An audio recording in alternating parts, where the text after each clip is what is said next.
I'm Sean. I don't take sides. I just ask the question. I'm going to ask you something, and I want you to sit with it before you answer. Because the first answer you give me, the one that comes fast, the one that sounds decisive, that's not the real one. That's the rehearsed one. The one you built after the breakup to protect yourself from ever having to ask the question honestly. Here it is. What would make you go back?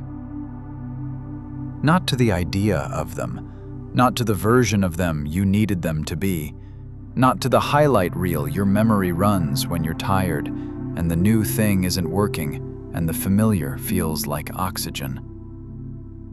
To the actual person. The one who knew exactly how you took your coffee and still managed to make you feel completely alone in the same room. What would it take? I've been sitting with that question for a while now. Longer than I'll admit here. And what I keep finding is that most people, men and women both, have already decided the answer before they've actually examined it.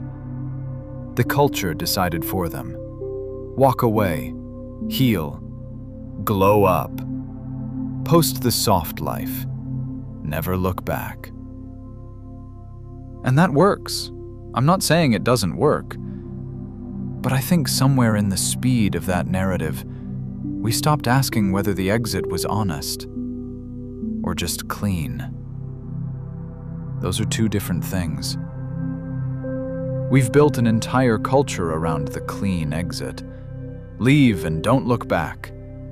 And the people who go back get treated like they failed a test, like they didn't love themselves enough, like the healing didn't take.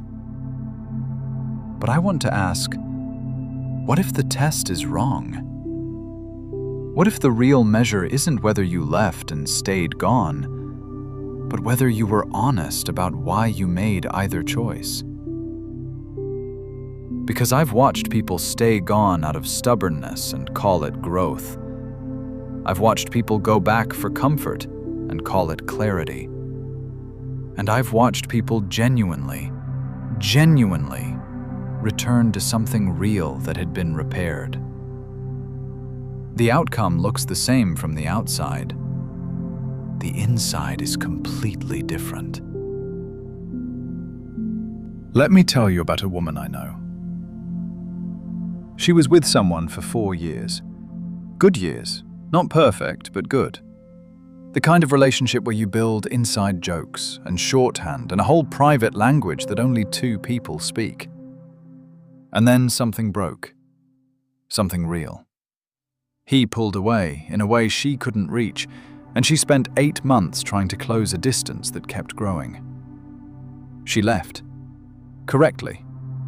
The pain was real. The distance was real. She did everything right.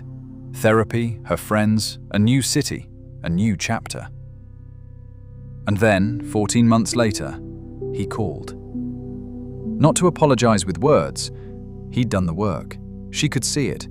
Not because he told her, but because the conversation felt different. He asked questions he never used to ask. He sat in the discomfort instead of deflecting. The distance she used to press against was gone. She didn't go back that day, but she didn't hang up either. And everybody in her life told her she was making a mistake, that she was backsliding, that she'd worked too hard for this. What I want to ask those people is, worked too hard for what, exactly? For the exit? Because the exit isn't the achievement. The life after is. And if the life after is better with him in it than without him, then what exactly are you protecting? I'm not saying she was right to go back. I'm saying the question deserved more than a unanimous no from people who weren't in the relationship. Now let me tell you about a man I know. Different situation. Different kind of wrong. He was the problem. Not in a dramatic way, no betrayal, no single moment of catastrophic failure. He was the slow kind of problem. The kind that doesn't look like damage until you map it across years. Emotionally present when it was convenient. Checked out when it cost him something. He gave enough to keep her, not enough to keep her whole. She left, also correctly. And he spent the first year after certain she'd come back. Certain that what they had was rare enough that she'd eventually weigh it against everything new and choose familiar. He kept a version of himself available. Not entirely, but enough. A door slightly open. She didn't come back. And the moment he finally understood she wasn't going to, not because she'd stopped loving him, but because she'd finally started respecting herself enough not to, that was the moment he stopped being the slow kind of problem.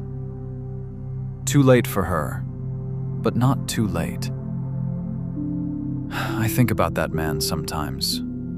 What it costs to become the person someone needed after they've already stopped waiting. Here's what I know about the no. Sometimes the no is the most honest thing a person has ever said. There are endings that are not plot twists or intermissions. They are conclusions. Betrayal that restructured who you are. Deception sustained long enough to become its own kind of violence. Patterns so embedded that changing them would require the person to become someone they fundamentally are not. For those, the no is not fear wearing the costume of self-respect. The no is just the correct answer. And I will never tell someone to go back to that. Not for love, not for history, not for the children, not for any reason. Some doors are closed because the building is unsafe. But there is a different kind of no, and this is the one I want to examine carefully because nobody else will. Sometimes the no is just pride, dressed up, accessorized, given a whole personal development vocabulary so it sounds like wisdom, when really it's just armor. And I understand armor. I've worn it. But armor is for war, and not every situation that hurt you was a war. Some of it was just two people who didn't know how to be what the other one needed, yet. Yet is a very important word. Here's the thing about feelings that nobody in the self-help space wants to say. Feelings are not evidence. The ache you feel at 2 a.m. when the apartment is quiet and the new person did something slightly wrong and your mind runs the comparison without your permission, that is not love resurrected. That is your nervous system running a comfort loop it memorized. Your body learned that person. It knows their cadence, their particular brand of familiar. And when life gets hard, the body will vote for what it already knows every single time. That vote is not wisdom. That vote is regulation. And if you go back for that, if you walk through that door because the silence got loud and the new chapter scared you, you are not returning to a relationship. You are returning to a coping mechanism. And the relationship will still have the same fractures. You will spend the first few months pretending otherwise, and then one day, not dramatically, just quietly, you'll find yourself in the same room, same distance, same wall. And you'll know you didn't solve it. You just postponed it. But there is a version of going back that is none of those things. There is a version where two people grew, separately, in the dark, without an audience, and came back to the table as different enough to try again. Not because the love never left. The love is almost never the problem. Love is remarkably durable. It survives things it has no business surviving. The question was never, do you still love them? The question is, did the thing that broke you get addressed? Not apologized for, not cried over, not promised away. Addressed, understood, worked on, with evidence, not words. Words are cheap at the end of a relationship.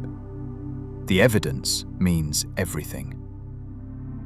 What did they do differently when no one was watching? When there was nothing to gain from it? When you weren't even in the picture yet? That's the question. And here's the part that gets uncomfortable.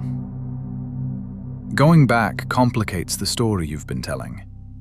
And we are deeply, almost ferociously, attached to our stories.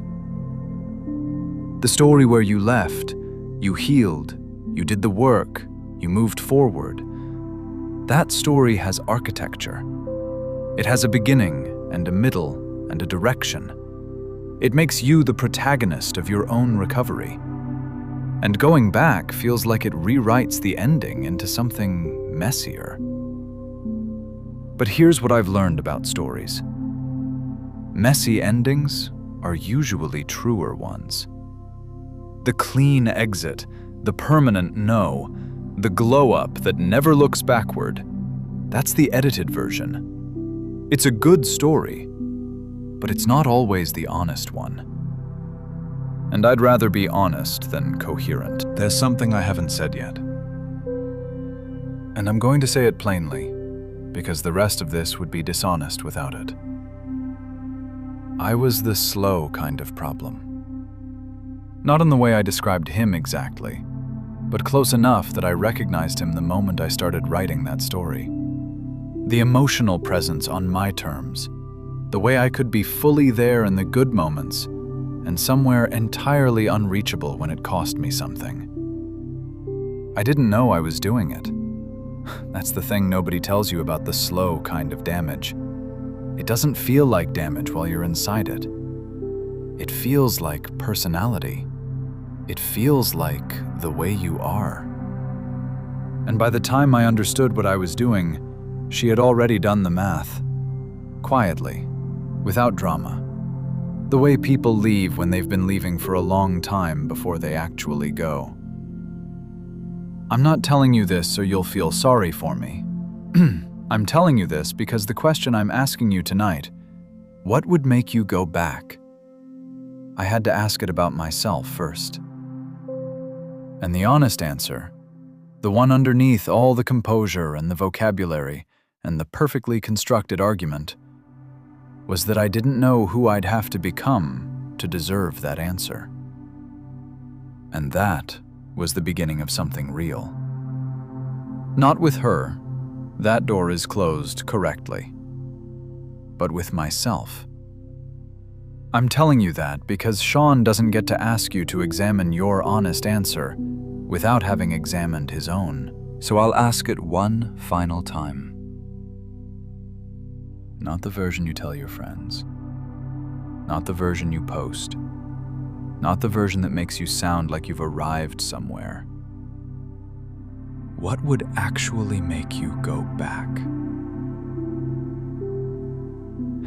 If the answer is, the feeling returned. The loneliness got loud. The new chapter was harder than I expected. Then don't go back. Not for those reasons.